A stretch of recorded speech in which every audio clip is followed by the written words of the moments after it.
Bien-aimés dans le Seigneur, je suis encore dans la joie de vous retrouver encore ce soir pour parler de la part du Seigneur. Invitez vos amis, nous sommes déjà en ligne. Merci à toi qui es en train d'inviter tes proches et connaissances. J'espère que Dieu nous fera énormément du bien. Ce soir, vraiment, j'ai un message vraiment très important pour toi. Et je crois que Dieu nous fera du bien. Nous allons passer des moments merveilleux dans la présence du roi. Nous allons passer des moments vraiment précieux dans la présence de notre Dieu. Et je crois que l'onction de Dieu n'a pas de limite. Je crois que l'onction de Dieu peut te toucher là où tu es. Je crois que l'onction de Dieu a la capacité de t'influencer, quel que soit où tu es, quel que soit ton pays. Merci partout, vous allez nous suivre. Je crois que Dieu va nous faire énormément du bien. Invitez vos amis. Merci déjà pour ceux qui sont en train de nous suivre. Invitez vos amis et je crois que Dieu nous fera énormément du bien. C'est notre émission Maranatha. Nous sommes là pour parler de la part de notre Seigneur Jésus-Christ. Et je crois que le Seigneur nous fera du bien. Je vous remercie vous tous qui êtes en train de nous suivre de partout où vous êtes. Moi, c'est votre frère Josué Banza Muyumba. Merci parce que vous nous suivez. Et si vous voulez aussi voir nos émissions sur YouTube, allez aimer notre chaîne YouTube. C'est écrit juste Joshua Muyumba. Aimez notre chaîne TV et vous allez recevoir nos vidéos. Et ou bien aller sur Twitter, tapez Josué Banza Muyumba. Vous allez aussi recevoir nos publications sur Twitter. Pour ceux qui veulent nous suivre sur Instagram, tapez toujours Josué Banza Muyumba. Vous allez nous suivre aussi sur Instagram. Ce soir, nous allons commencer une série d'enseignements sur le réveil spirituel.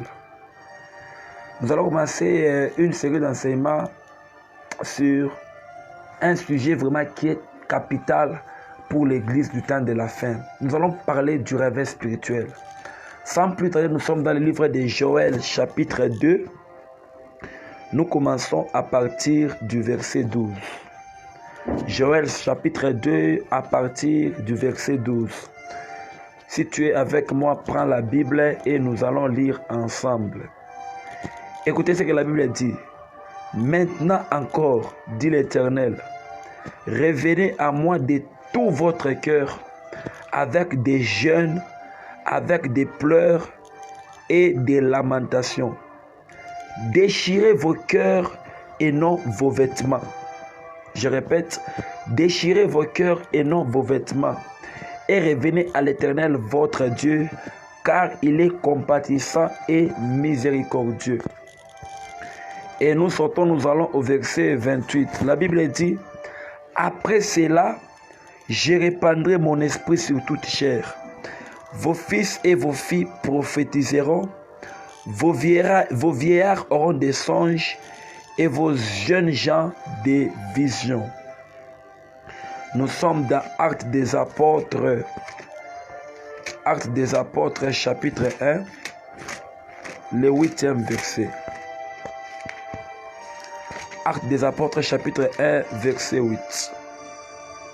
Mais vous recevrez une puissance, le Saint-Esprit survenant sur vous, et vous serez mes témoins à Jérusalem, dans toute la Judée, dans la Samarie et jusqu'aux extrémités de la terre.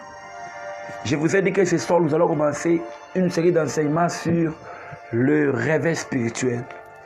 Mais il est impossible de parler du réveil spirituel tant qu'on ne connaît pas d'abord la définition ou la signification du réveil spirituel. Qu'est-ce qu'est le réveil spirituel? Le réveil spirituel est bel et bien la cessation du sommeil spirituel, bien sûr. Le réveil spirituel est aussi un retour à l'éveil spirituel. Quand on parle du réveil spirituel, c'est-à-dire que quelque part, les gens étaient endormis spirituellement. Et c'est alors on vient demander à ces gens-là de se réveiller spirituellement. Et pour être précis, je parle du réveil spirituel de l'Église. Quand on parle du réveil spirituel de l'église, c'est-à-dire que quelque part, l'église était dans un sommeil spirituel. Écoutez, le réveil spirituel, c'est l'état normal d'une église.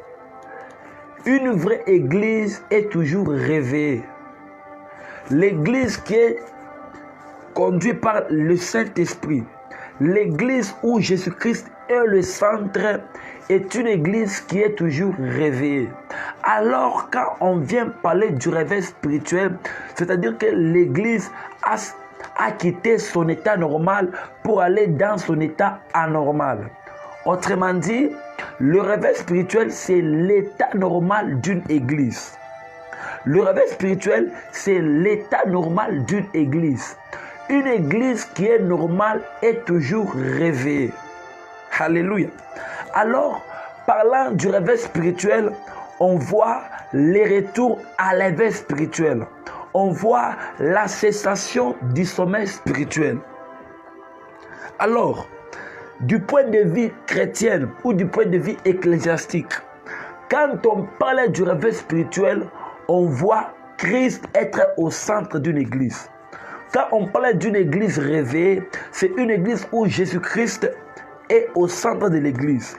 Et être réveillé ou être éveillé spirituellement, c'est exalter Jésus-Christ dans nos cœurs comme étant roi des rois et seigneur des seigneurs. Une église qui est réveillée, c'est une église qui est en train d'exalter Jésus-Christ comme étant roi des rois et comme étant seigneur des seigneurs.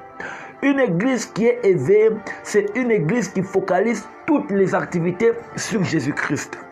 Bien-aimés dans le Seigneur, c'est Jésus-Christ qui doit être lui et lui seul les centres de nos églises. Nos églises doivent être centrées sur Jésus-Christ, lui et lui seul. Pourquoi? Parce que c'est Jésus-Christ qui est mort seul à la croix de Golgotha. Aujourd'hui, nous voyons des églises qui sont focalisées sur le pasteur. Nous voyons des églises qui sont centrées sur les prophètes, sur la prophétie. Bien-aimés, les prophètes ne doivent jamais être plus supérieurs à Jésus-Christ. Le pasteur ne doit jamais être plus supérieur à Jésus-Christ. Car le pasteur ne sont que des gérants, ce ne sont que des instruments que le Seigneur a placé afin de conduire son peuple. Mais les regards des peuples doivent être tournés sur Jésus-Christ, car c'est Jésus-Christ lui-même qui est la tête de l'église et c'est lui-même qui est les fondements de l'église et c'est lui-même aussi qui est le bâtisseur de l'église. Donc il faut que Jésus-Christ prenne toute la place dans l'église afin que l'église soit vraiment totalement éveillée. Jonathan Gofford, l'un des plus grands revivalistes, a dit ceci. Si le réveil spirituel est refusé, c'est parce que quelque part, une idole est adorée en secret. Si le réveil spirituel est refusé quelque part, c'est parce qu'une idole est adorée en cachette. Alléluia. D'où l'église doit revenir d'abord